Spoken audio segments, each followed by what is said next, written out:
నిన్న చెప్పాను, మనది జంతు ప్రపంచం కాదు, మానవ ప్రపంచం. అలాగే కాకినాడ పార్లమెంట్ సంబంధించి 7 నియోజకవర్గాల్లో మీ ప్రభావం ఎలా ఉంటది? దీనికి సంబంధించి నేను అనేది, మీరు 400 కోట్లు కలెక్ట్ చేశారు మీ పార్టీ గారు 4-5 నెలలుగా. ఎందుకంటే చల్మల శెట్టి సునీల్ గారు నాకేమి శత్రువు కూడా ప్రత్యర్థి కూడా కాదు. ఆయన రోజు ఏదో ఒక మా ఇళ్లలో మా బ్రదర్స్ హౌస్లో చూస్తూనే ఉంటారు. సరే, ఆ పొలిటిక్స్ వేరు, స్నేహం వేరు, కుటుంబ స్నేహం వేరు. నిజంగా ఆయన ఒక పార్టీ మీద నిలకడగా ఉండే వ్యక్తి అయితే నిజంగా ఒక జాలి పాపనే ఎన్నిసార్లు ఓడిపోయాడు. ప్రతిసారి అవకాశవాదంగా నిలబడటం, వెళ్ళిపోవటం, మళ్ళీ ఎలక్షన్ ముందు రావటం, ఇవన్నీ సరైన సంకేతాలు పంపవు. ఉదాహరణకి నేను కూడా ఓడిపోగానే నేను పార్టీ మూసేసి మళ్ళీ ఇప్పుడు వస్తే బాగుండదా? అది నమ్ముతారా? అది ఒక దశాబ్దం కింద పడ్డాం, నలిగాం, కింద మీద పడ్డాం, బలం ఉండి కూడా తగ్గించుకొని మరి ఈ రోజున ప్రజలు గెలవడానికి కూటమి ఏర్పాటు చేసుకున్నాం. సో చల్మల శెట్టి సునీల్ ఆయన వ్యక్తిగతంగా నాకు బాగా తెలుసు, ఆయన పరిచయం బాగా ఉంది, ఉదయ్ గారికి కూడా ఉంది. కానీ కాకినాడ పార్లమెంటుకి అతను సరైన వ్యక్తి కాదు. ముఖ్యంగా సునీల్ గారు చాలా కీలకమైన ప్రశ్నలు కొన్నిటికి సమాధానం చెప్పాలి. కాపు రిజర్వేషన్ని చీకొట్టింది వైసీపీ పార్టీ, అలాంటి పార్టీని రిప్రజెంట్ చేస్తున్నారు. 27 దళిత పథకాలు తీసేశాడు, దానికి సమాధానం చెప్పాలి. దళితులకు సంబంధించి బీసీలకి 34% నుంచి 24% స్థానిక ఎన్నికల్లో తీసేశాడు, దానికి సమాధానం చెప్పాలి.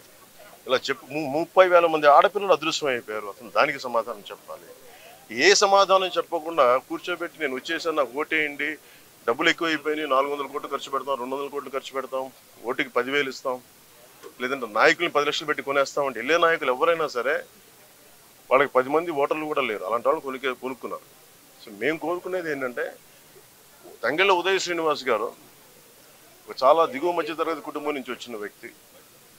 ముఖ్యంగా ఇంజనీరింగ్ చేసిన తర్వాత తన స్వయం శక్తితోటి టీ టైం అనే కాఫీ డే చూసాం, లేదంటే స్టార్ బక్స్ చూసాం, లేదంటే బరిస్టా కాఫీ చూసాం, ఇలాంటివన్నీ టీ లీఫ్ అని మన విదేశాల్లో ఉండే ఈ బ్రాంచెస్కి వెళ్ళిపోయింది.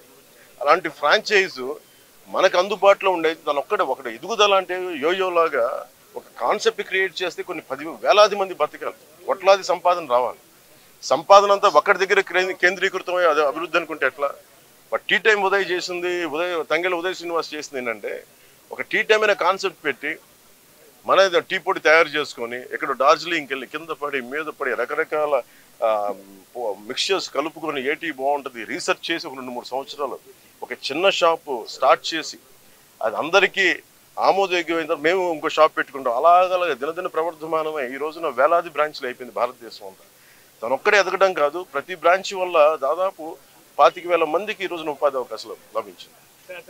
అలాగే 8 నుంచి 11,000 మంది ఆడపిల్లలకి వాళ్ళ కాళ్ళ మీద వాళ్ళు నిలబడగలిగే టీ టైం సంపాదన పడలేదు.